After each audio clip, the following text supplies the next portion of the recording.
Despite very little support from the American public or the Congress, President Obama still spent the last few weeks arguing that the U.S. ought to launch a military strike against Syria. Many of you may be asking why. We're asking radio talk show host Wayne Allyn Root, whose initials, by the way, spell war. Wayne, thanks a lot for joining us this morning. I really appreciate it. Hey, Tucker, how are you? I'm great, and I'm confused, however, as to what the president's motivation might be to basically contradict all of his previous statements in his entire public life and go against public opinion to support a strike against Syria. What's your theory for why?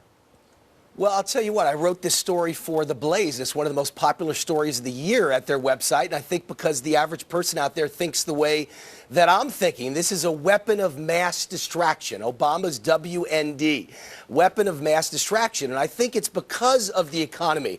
You know, most people, common sense tells you he should be concentrating on this horrendous economy and this horrible jobs picture. Well, I think he is concentrating on the economy. He knows how bad it is, and he doesn't have any idea how to get out of this mess. Every policy of Obama's makes it worse, so he figures, let's distract the public, let's get involved in something that takes their minds off the economy. Let's create patriotism and loyalty behind the President of the United States.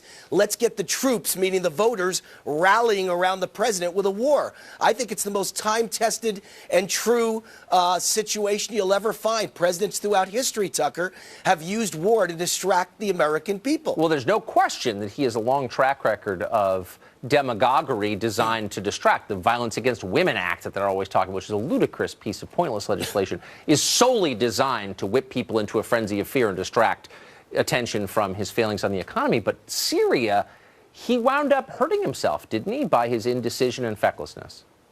Well, yeah, of course he hurt himself on the world stage with Putin now looking like the leader and statesman, but he hurt himself with the American public because I think for the first time, Tucker, I've been arguing for 5 years. I think people finally woke up and the light bulb has gone off that this guy is a great debater, a great talker, a great arguer, but he's arguing for the wrong thing.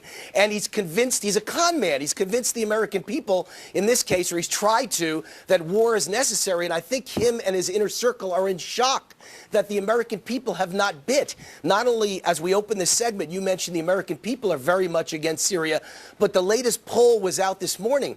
75% of the military is against a military strike in Syria. Not a war, even a military strike. So he's been unable to use that great oratory skill to convince the American people. And why, Tucker? Because the economy is so much worse than the mainstream media is letting on. And the American public is just devastated. We're dying out here, and everybody knows it's a lie to say we're in recovery.